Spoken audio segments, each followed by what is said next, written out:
super excited for you guys to hear today's episode. My good buddy Wes just drops so much knowledge about how to launch and optimize a profitable website. So you guys are going to love everything that he has to share.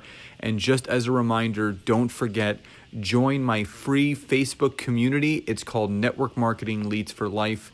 And it's a place where I share daily tips, motivation, inspiration, questions, feedback, things to move you and your business forward each and every day. So again, head over to Facebook, search Network Marketing Leads for Life, fill out the info, and I'll see you in the group, and enjoy today's episode.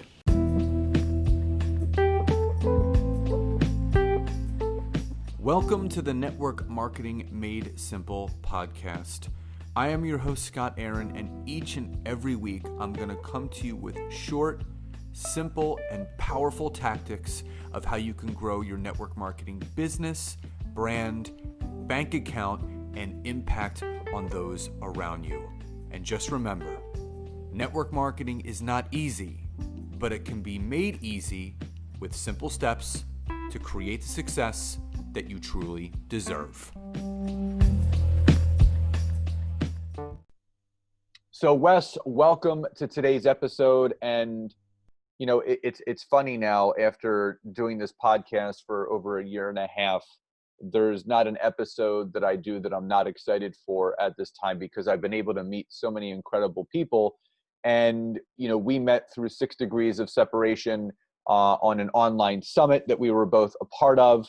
And you were intrigued by my presentation on LinkedIn and connected. And I had the honor and privilege of being on your podcast. And obviously, I always believe in supporting people that support me. And that's why I wanted you to have you on here, not so much for just returning the favor, but, you know, to really highlight your zone of genius, which I'm excited to talk about today. So, Wes, first, thank you so much for being here. And second, for my audience that is not familiar with you and your work and your podcast and everything, talk a little bit about what you do, but more importantly, Wes, prior to entrepreneurship, and what was that moment where that spark of entrepreneurship was lit that has led you down this path that you're currently on? Okay, that's a lot to cover. Well, thanks for having me on, Scott. Glad to be here. So basically what I do now is, you know, it's basically web strategy. Think of all the things you need to do to get people to your website, and then what to do on your website to speak to them in a meaningful way, which translates into dollars and customers and clients. So to get back to my origin story, I guess, I've always, you said before I was an entrepreneur. Gotta say, I've always been an entrepreneur. Like as a kid, I was walking dogs in the neighborhood for money. I was painting the addresses on people's curbs for money. So I've always had that bug. My family is all entrepreneurs as well. So it was pretty easy leap. So what happened was I moved to LA to be an actor many years ago. That transitioned kind of into doing actors' headshots, which transitioned into being much more interested in the manipulation of the design, you know, the photoshopping of the photos. So I got into graphic design and then web design through that. And then at a certain point, I'm working on a lot of my clients' websites. And all I'm really doing is I'm asking them, hey, what do you want in your website? And then I'm trying to make it really pretty and try to look a certain way to put them in the best light.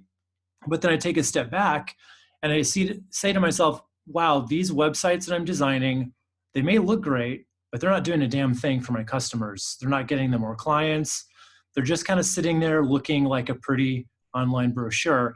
So at that point, you know, I'm embarrassed at that point. Like I kind of feel really bad charging any money for these things that are not making them money. So I decided to take a step back and kind of take stock of that and say, Wes, what is missing from these websites? What can I do better to actually get business for my clients, right? So I basically started studying all the marketing principles, all of the, you know, user experience principles in sales psychology, all these things that when they work together, they result in my clients not spending money for a website, but investing money in an asset that's going to continually get them more and more.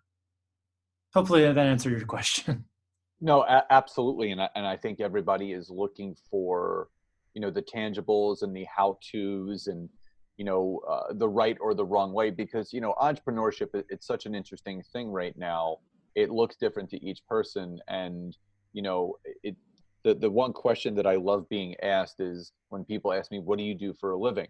And sometimes it's a hard question to answer because Yeah. to talk to another entrepreneur about what you do, when I say, I do LinkedIn lead generation and branding strategies and, and they're like, oh, that makes sense. But when you talk to an everyday person, they're like, you do what with LinkedIn? Yeah. And it's It all sounds like buzzwords, and it sounds like these aren't real jobs, right? right. It's They like, just, did you ever see the movie Father of the Bride? of course. It reminds me of like when his new son-in-law introduces, like, oh, I'm an independent communications consultant, and it's like a big joke, like, okay, it doesn't sound like a real job, but now that's what everyone's job is, right? Right. It's some offshoot of that. So So, obviously there's so many things that we can talk about, but, obviously being very highly involved in entrepreneurship, but um, being involved with a lot of entrepreneurs. That's who you work with. That's, mhm. you work with online business owners and, online marketers and, coaches. What, obviously when they come out on the other end of working with you, things are different, but what's a common trend or theme that you're seeing that a lot of entrepreneurs are struggling with right now in 2020 and beyond with growing their business online and getting visibility? Yeah, well, I think it's really just about they try to see what's working out there and they try to emulate that for themselves. But a lot of them, because I think a lot of entrepreneurs have that shiny ball syndrome where they hear about one tactic and they go all the way after that. And then they hear about another tactic like, messenger, chatbot marketing. And like, oh, I want to do that now. So I think the big problem is they tend to chase those shiny balls and they stop really putting together that strategy that's really going to do something for them. And a lot of times that strategy is not a shiny ball. It's the basics. It's time tested copywriting that has been working since the 40s and the 50s. But people don't want to know about that. They want to hear about the super sexy, Facebook ads and stuff, when in all reality, good old fashioned email marketing is still one of the best things you can master in 2020. So it's all about stripping it down to the basics, I would say, things that work. And I think, one of the big things that you just said is stripping it down to the basics, because as human beings, I talk about this all the time, that we tend to overcomplicate the process and we tend to overcomplicate everything. We think doing things for business is much harder than it needs to be. Mhm. And now, you being on the inside of this, what's something, as you've been growing your business and your practice, what is something that you thought was going to be really challenging and difficult, but once you got into it, it was a lot easier than you imagined? Oh, that's an interesting question. I feel like that's the case with almost any aspect of what I do, because what happens is you hear all this noise about it. Let's just say email marketing, for instance. There's so many competing voices all talking about that subject. So the hard part is honing in on either the one voice you want to listen to, or kind of taking a few choice parts from different people and putting together something that's cohesive. But once you've got that kind of like lighthouse that's showing you the right way to do things, it becomes much easier when you make it simpler and you stop listening to the other people that are contradicting the advice that you're getting. Because that's the thing, for every piece of advice you get, someone's out there saying the opposite, and that can be hard. But choose who you really want to follow and who makes sense to you, and things will suddenly become very clear.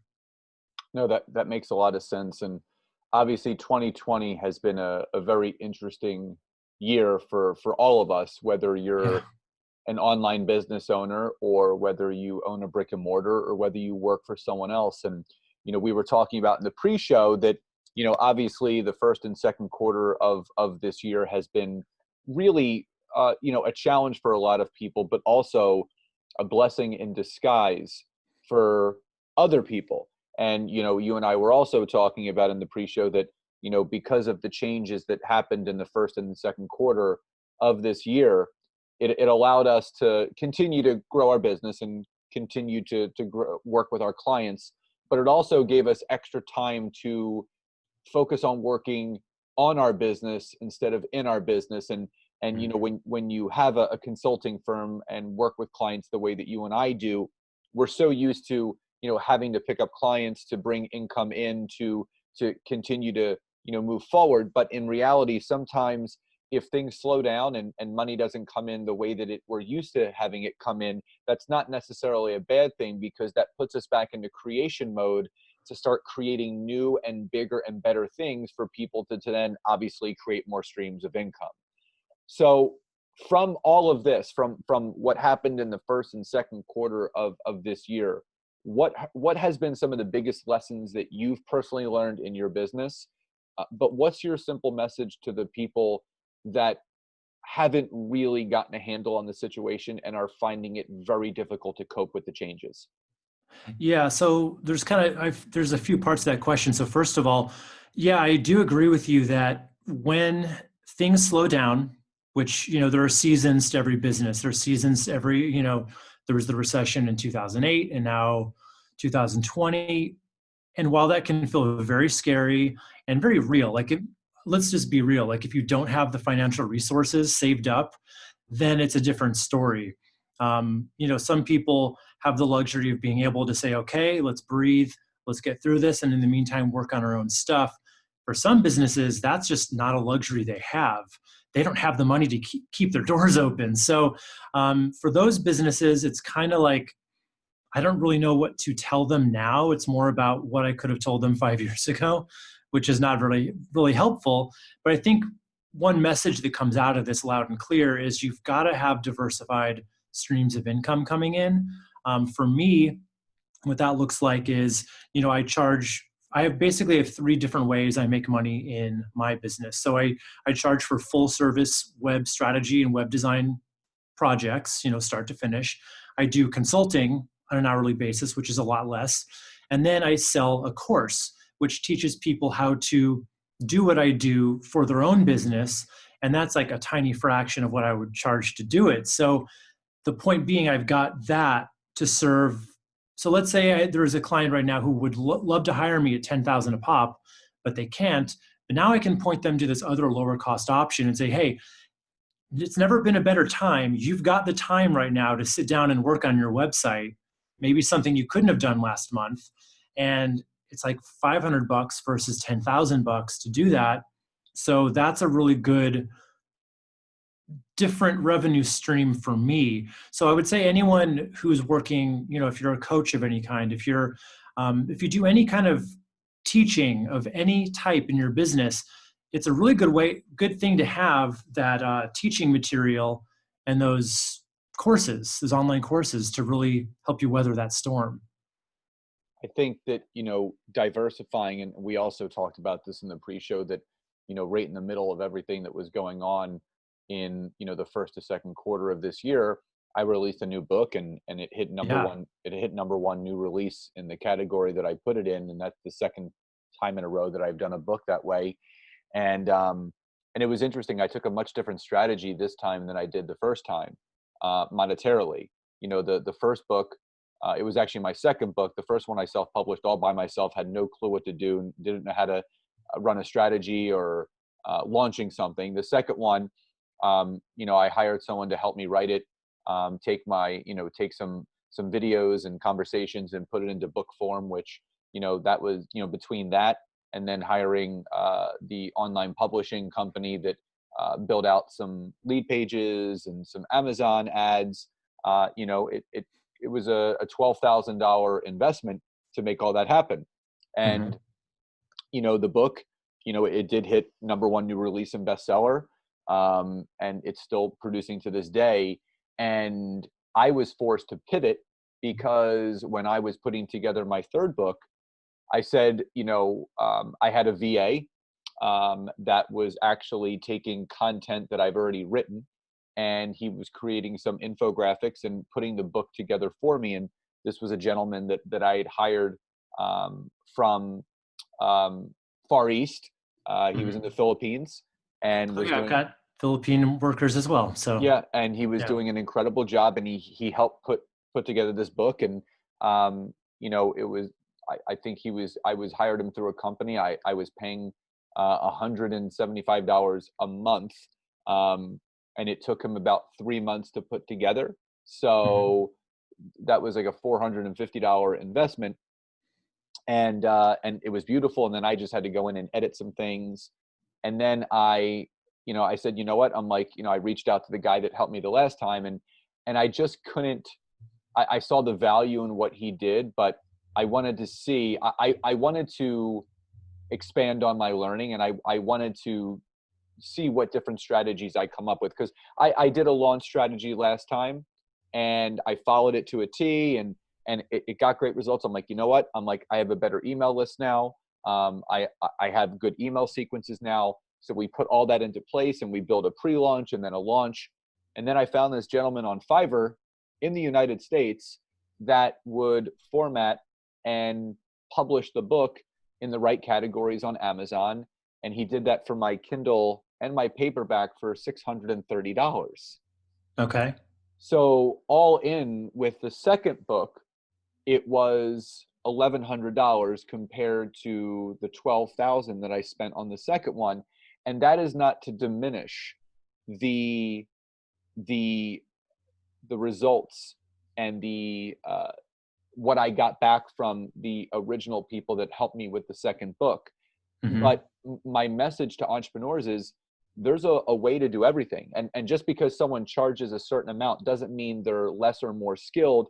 It's important for you to go through the process, because Wes, my whole point of that story is this: I can create a program based around teaching entrepreneurs how to write their own books for a small nominal price if they don't have the monetary means to go the big route, where Right. they can still get book sales. So it's all, people don't realize, Wes, when we're building our businesses, when we're creating systems, just like you said, those are all virtual courses that can be created that you can then sell to people to get the same results.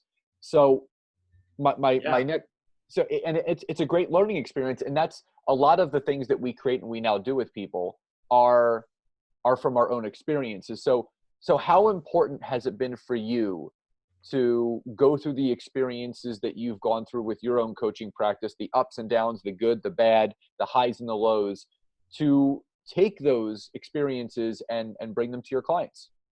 Yeah, I'd say it made all the difference in the world. If I never had the lows, then I never would have gotten really scrappy to learn the techniques that I use now. So basically, remember when I was starting out as a web designer, I was literally just making pretty websites.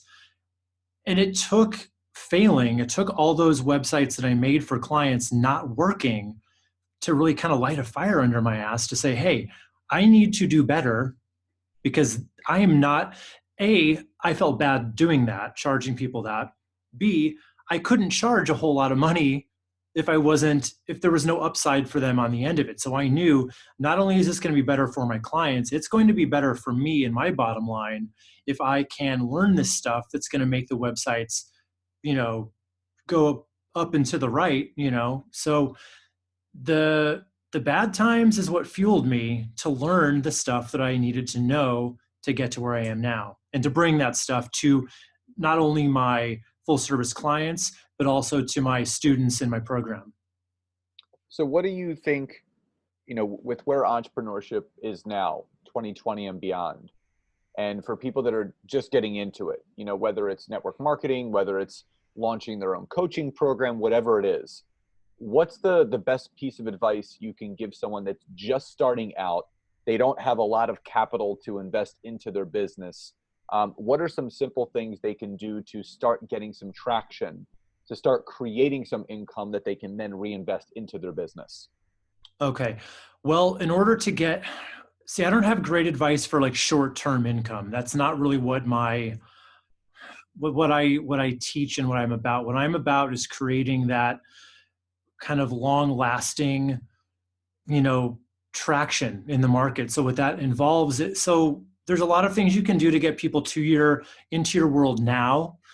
And that usually involves paid ads, right? So it would be some kind of a lead magnet to get people on your email list where you can nurture them and give them that content over time to get them from a cold prospect into a hot lead and finally a buyer.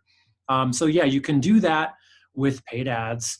There's no secrets there. But what I really teach and what I really believe in is content marketing. So basically, what can you do that's going to build trust with your people? Whether that's making videos every week, whether that's making a podcast like this, and then it goes down from there. I'd say videos and a podcast are number 1 and 2 with a bullet, and then it's a sharp decline into blogging. You can still get a following blogging, but people are not going to get to know you and like you and trust you in the same way because your voice isn't there, your enthusiasm isn't there.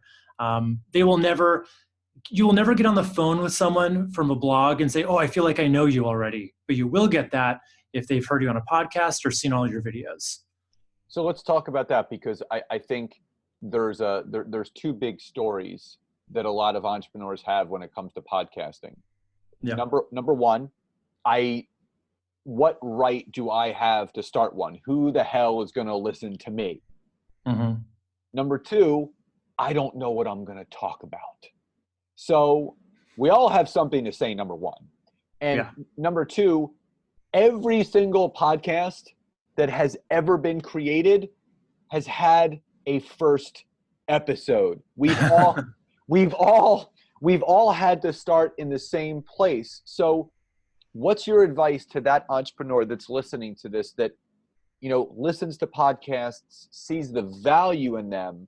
In the back of their mind, they've thought about starting one, but they're letting those thoughts kind of stop them from creating it.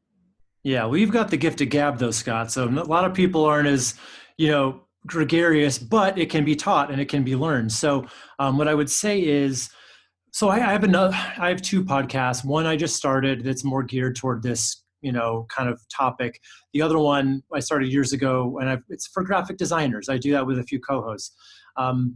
So there's 2 ways to do a podcast. One is solo, one is with a co-host or 2. So if you are more kind of worried about what it is you're going to talk about, what you're going to say, having a co-host can be kind of a crutch, but it's not.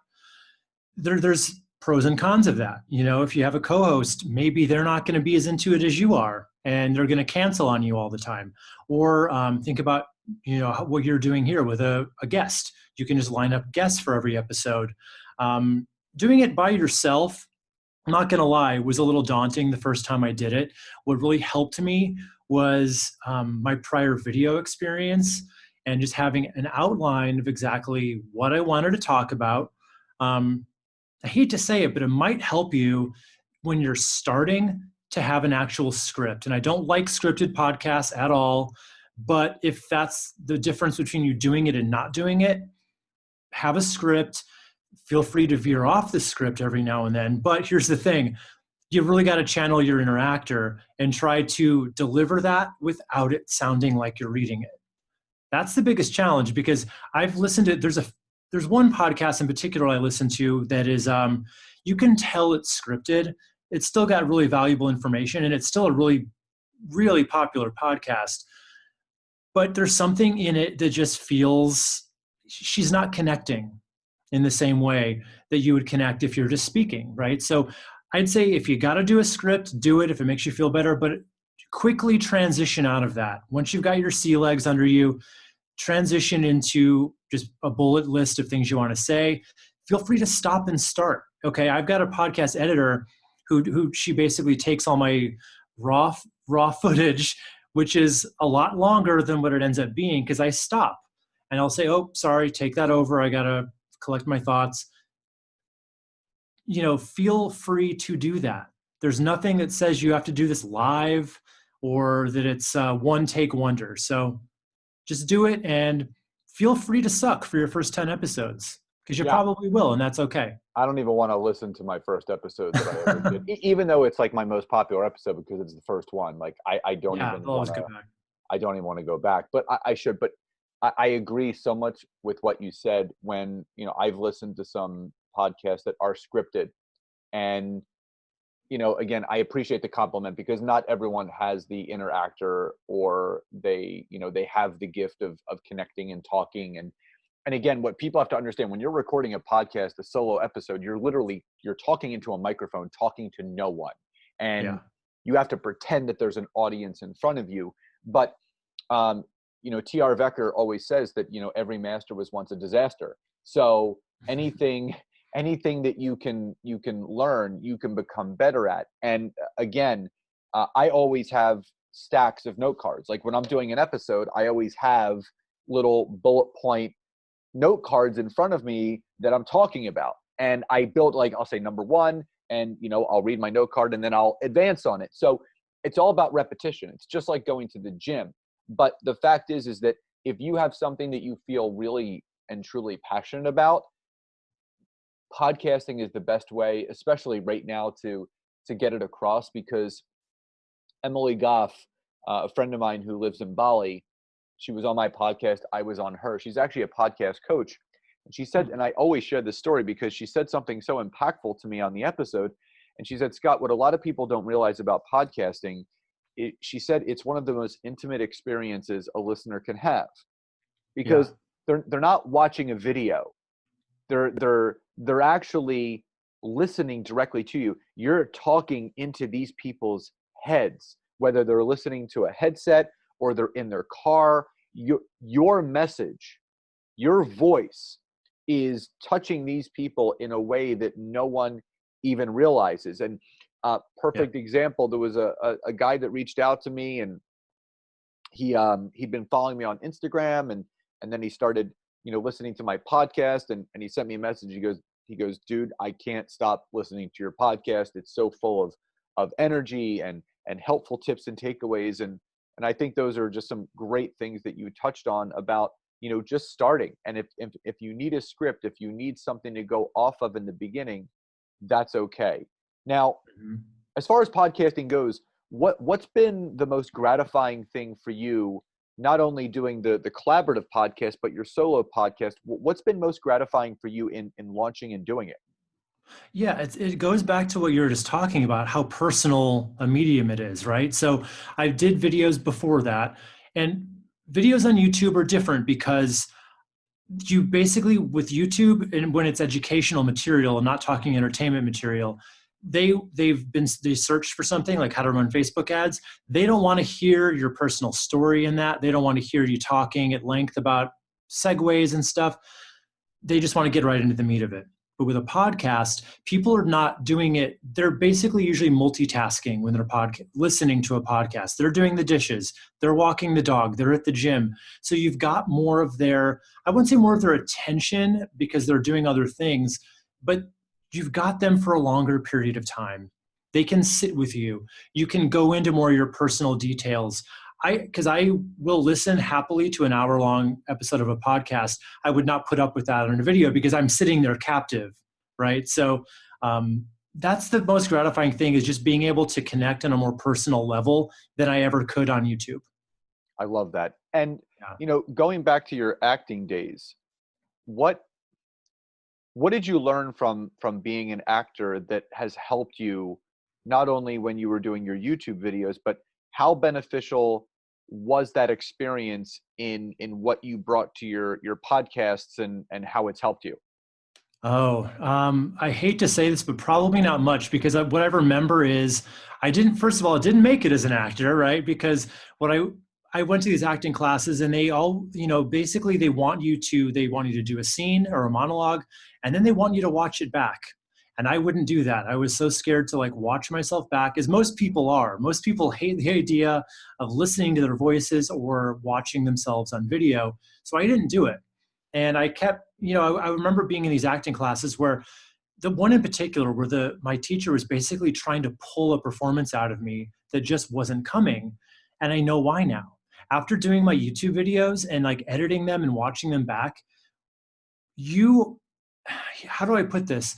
When you're on camera or in front of on the front of the mic, something about that kind of takes away about half of your personality, and you have to like push your personality out in a way that you don't feel necessarily is natural if you want to come across in the right way and you want to get your enthusiasm across. So I would say my failings as an actor is exactly why it's why I think I'm successful now, because I am now embraced paying attention to myself and seeing what was lacking and making up for it. I love Does that that. make sense? It totally does. Totally does. Now, and again, that's a lesson in itself. You learned something from that experience, and it did help you, even though at the time it may not have, but that lesson then turned into something much better. Now, Yeah. pivoting slightly, we've been talking about how interesting the first and second quarters of 2020 have been. What do you see becoming a new trend in entrepreneurship that people need to start paying more attention to as everything rebounds and we start to flourish again? What are some things that people should be investing their time or money in entrepreneurship moving forward as we progress forward, obviously into the future? Yeah, so I think, and when you reference first and second quarter, I think we're of course talking about the coronavirus and, everyone being quarantined and all that good stuff. So what I learned from that is basically it taught everyone, I think it taught every business out there, including brick and mortar businesses, restaurants, that people could no longer go to. You now need an online strategy of some kind. You need a way of getting people who are not necessarily going to be able to come into your restaurant, whether it be from a virus, which hopefully this never happens again, but it might, and just a recession in general, So right now, we need to really be focusing on what can we do with our online properties, our website, our social media platforms, our content marketing, anything. We talked about having some kind of an online course, perhaps. If you're a service business, what is a DIY version of what you offer that you can now teach people at a lower price point and have that in your back pocket to be able to sell? That way you can get people at the top tier, they can pay you to do it for them, or all the way down to DIY. So it's really important to not, because right now or before, there's so many businesses who are like, oh, I'm high end. I'm only for high end people. But what we quickly find out is even high end people, quote, they get scared in a recession and they don't want to spend that money on something, especially if they view it as unessential. There's no such thing as becoming recession or depression proof. They happen. Right. And like you said, this isn't going to be the last time something else will happen. It's just the way the life is. It's not a straight line. Mm-hmm. But the one thing that I do know that helps is when we continue the circulation of money. When in the midst of the coronavirus, I onboarded new team members. I hired new consultants to help me because I needed that circulation of money. If money was still coming into me, I needed it to go out, because if I started to do what squirrels do, which is to store all those nuts and do nothing or what with people them. do, hoarding toilet paper. Yeah, hoarding toilet paper or whatever they're hoarding, it's not going to progress your business. It may seem like it is because money's not coming out, but money's coming in. As you have money coming in, you do need to have it going out to continue that circulation to other people, so there are more people available to benefit from what you're doing. So before we start to wrap up, tell the audience a little bit of what you're working on now, and who the ideal person that you typically work with is, and how they can connect with you. Yeah, so what I'm working on now is I'm actually making updates to my signature program, which is called the Profitable Website Launchpad.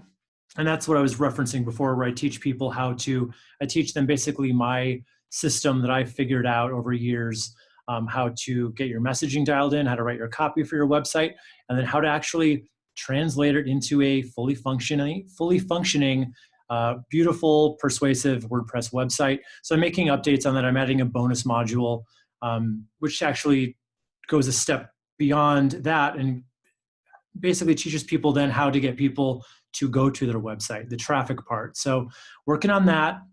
And in terms of who's the best fit to work with me, I specialize in service businesses, local and service businesses. I don't do e-commerce, anything like that. But yeah, if you're a service business, if you're a coach, a plumber, an accountant, an attorney, that's kind of my bread and butter. So if you want to use your website to get more customers, in other words, rather than selling something on your website.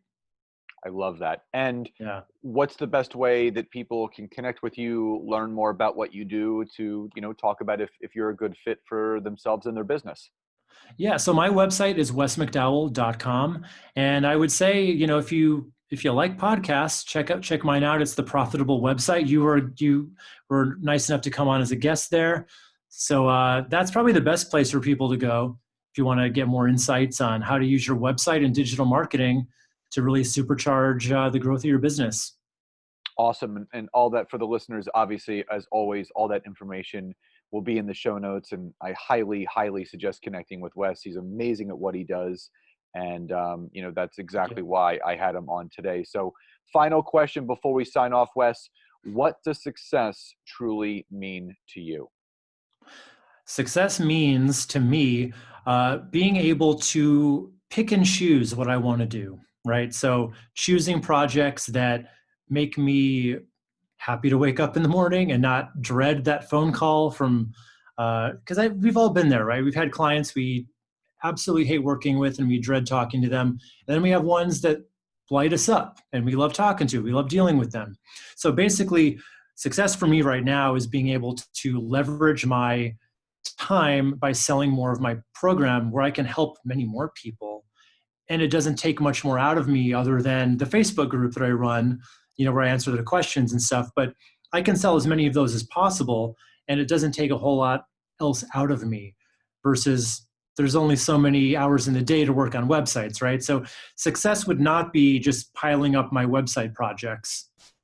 I wouldn't be able to, get out from under them. So success is having that, I won't say passive income because that's the wrong way of looking at it, but income that's leverageable. I Right. love that. Yeah, leveraged income. There's a misconception with passive income. That could be a whole other episode, but I Yeah. And I think hate that, the word. I think it's yeah, so, I just think it's kind of skeezy and yeah, I'm not into it. yeah, I like leverageable income, and some of that Yeah. is passive related. And you hear a lot of passive income in network marketing and all this other stuff. But to create that passive income, you still have to leverage your income and your time. And it's not like you put something out there and then you just sit back and the money just starts appearing in your bank accounts. You do have to work for Yeah. it. You You have to do have. interact with them. You have to keep it updated. Probably there's a lot of things that go into it, but it's a lot less than if I was working on all of their websites individually. So Yeah, yeah. absolutely. Well, Wes, thank you again so much for being here today. Just truly grateful for you and everything that you do for entrepreneurs and those service-based businesses. And just want to wish you continued success, and thanks again for being here. Scott, same to you. Glad to be here. Absolutely. So guys, as always, take a screenshot of this wherever you're listening to and from. Post it on social, Instagram, Facebook, LinkedIn, wherever you want to throw it up there. Tag us in it. Leave us your feedback, takeaways, and aha moments, and we hope you enjoyed it. So guys, please enjoy the rest of your day, and I'll talk to you next time. Bye-bye, everybody.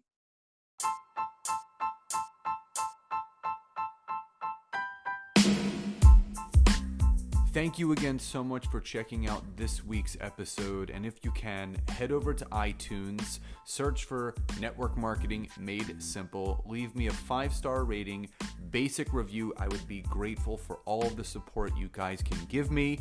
And again, if you'd be interested in learning more how to utilize LinkedIn to grow your business, your brand, and your bank account, head over to my website, www.scottaaron.net. Fill out the form for your free 15-minute discovery call so I can learn more about you, your business, and how we can work together. And again, thank you guys so much. Grateful for you all, and I'll see you next time.